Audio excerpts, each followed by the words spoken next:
在云南河口休息4天后，第5天一早正要离开时，听客栈老板说，距离县城不远处有一个边境小村庄。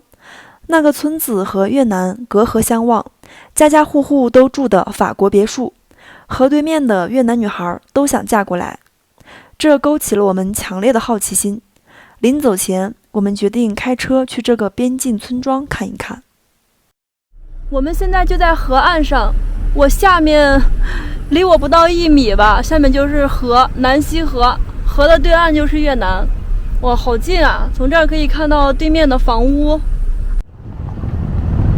8条半，这是村啊，这房子修得真漂亮。大家好，我是狒狒，我现在在中越边境的一个小村庄旁边。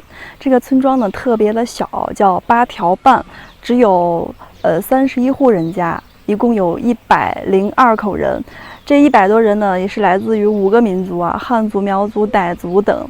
这个村庄呢特别的有特色，因为100年的滇越铁路从村庄中穿过去，并且呢它就坐落在我们和越南的边境线边上。我现在身后的这条河就是我们和越南的一条界河，河对岸就属于越南了，特别的近，因为这条河在这块特别的窄哦，看样子也就十多米吧，10多米、20米，然后那一边就已经属于越南了。所以这个村子的人家呢，就每天打开门就可以看到另外一个国度了。8条半特色村寨，这个村子不简单，这个村子是在越南和中国边境上的村子。这条铁路就是以前的滇越铁路，就是中越边境的铁路。这个村子感觉是法式建筑的，有点法国的风情，进去看一下。这个8条半正在开发景区啊，是吧？对，它那边好像建一个特别大的那种像游客中心什么的。它这个村子现在建的特别漂亮啊！这一块以前呢应该不是这样子的，这房子一看就是统一规划、统一建的，每家每户的房子都一样，然后外墙刷上这种黄色的，上面是红色的房顶，特别漂亮。我们进去看看8条半特色村寨。这村子建的挺美的哈，每天那个门一打开呢，就能看到那个停车场就在河岸边，然后停车场前面那排树下面就是河了，真的是特别的近，离那边。这建的真是好。你们村子一共多少人呢？这有20多家，20多家啊，那就不到100人了就，是吧？人挺少的。美女，这边离越南是不是特别近？你们村子？下面跟你路下去没得多远，然后对面就越南了，就是下面不是有个界碑吗？你是哪一年来到这儿的？我们是在这里土生土长的。哦。他们不是说这个村子以前是个什么厂以前是橡胶厂。橡胶厂。那你们以前的房子就是自己家自己建的是吧？那这个是国家建的吗？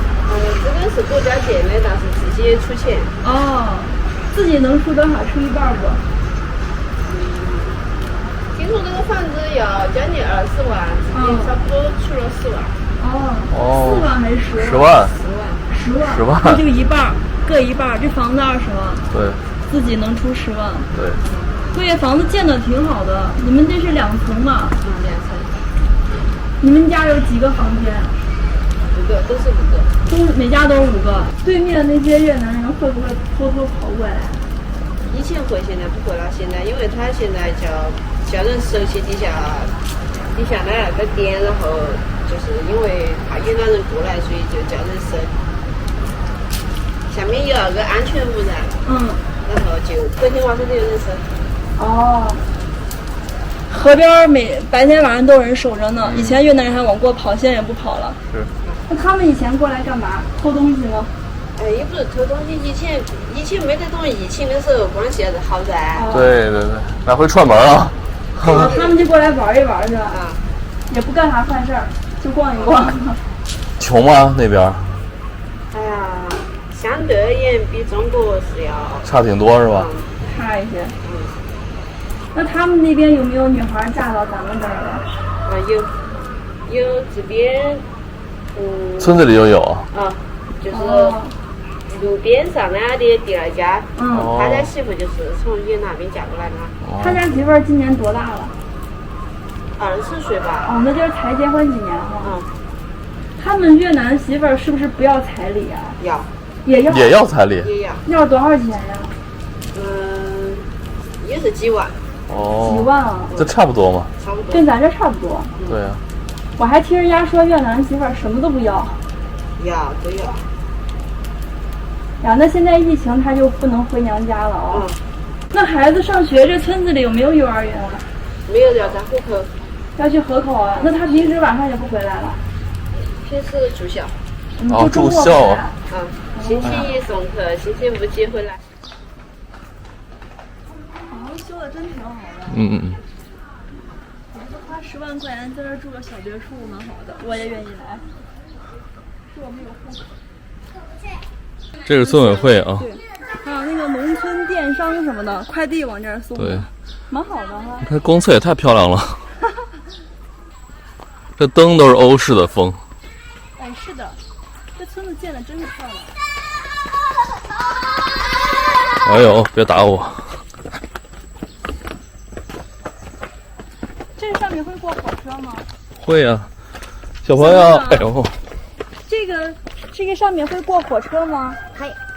每天都有吗？不是呀。几点呀？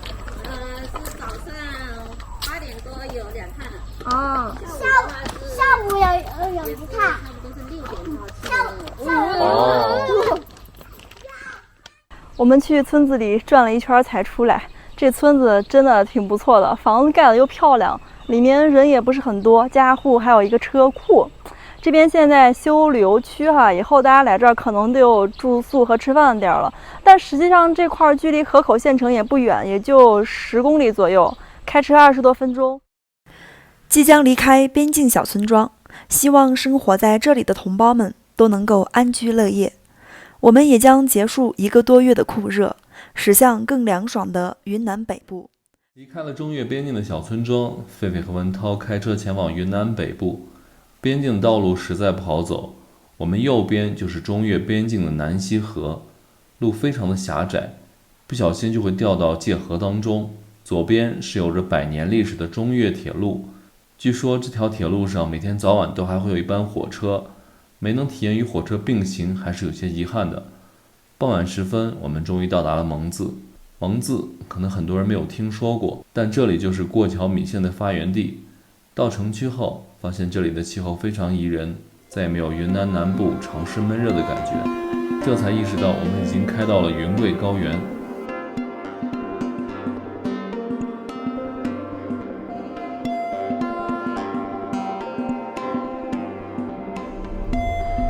大家好，我是狒狒，我现在在云南红河州的州府蒙自市。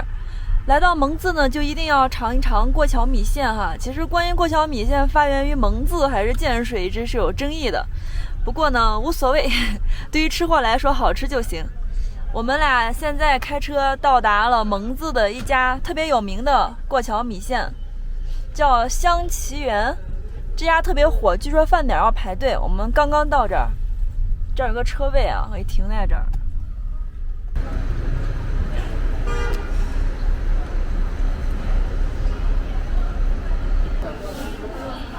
咱们要哪个？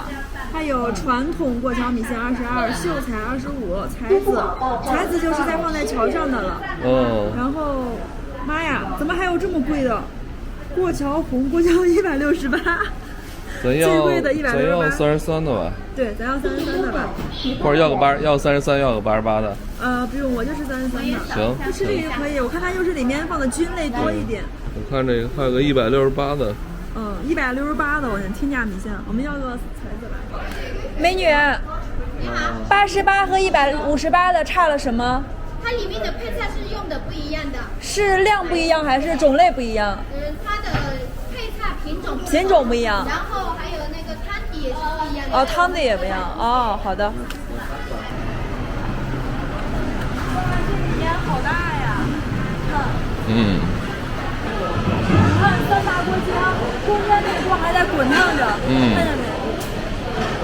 刚才拿那个大碗不停在往上端嘛，还挺费的哈。对。旁边还有好几口备用的汤罩。这边的米线可以自取不收费。真的。这家米线店果然名不虚传，刚进来就发现餐厅见的派头十足，可同时容纳几百上千人就餐。进入主厅的时候还要过一个石桥，真的是仪式感拉满，并且有上下2层，这么大的米线店真是平生未见。刚刚坐下不久，现场的表演就开始了，吃着过桥米线，看着蒙自美女跳舞，这感觉真是没水了。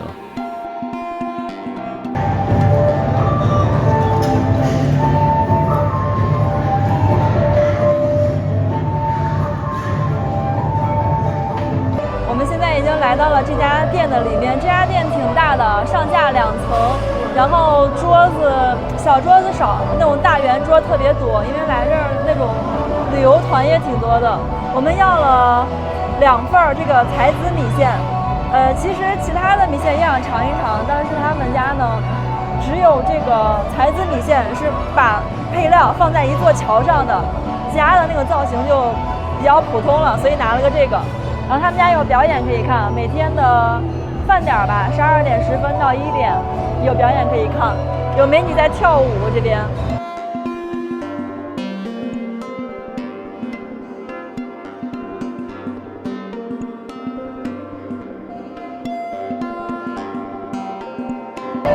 来看一下我们这个料里面都有什么，哇，好重！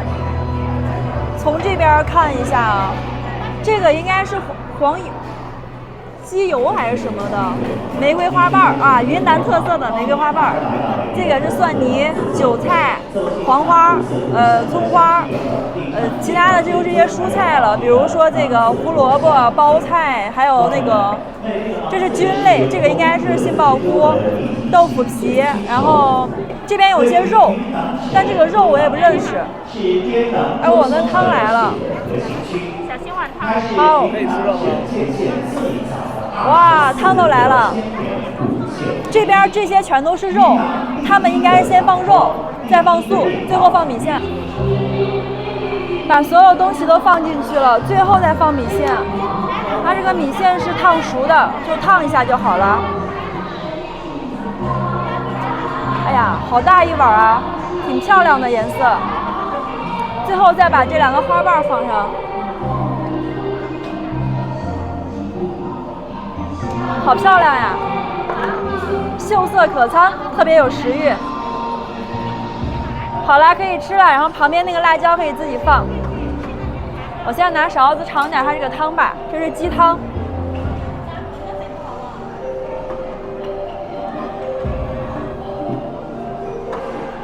哇，太鲜了！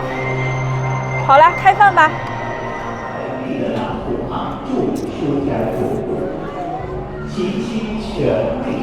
他们这边那个米线特别软糯，不像咱们在北方吃的米线里面感觉特别筋道，不知道里面加什么东西了。他们这个特别的软。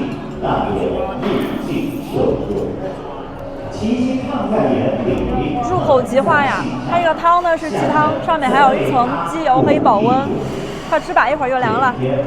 像我的这个里面有这么大块的鸡肉，哎，看，还有一块。其他这个米线呢，就是价格不便宜哈，但是里面给的料还挺足的，然后量也挺多的。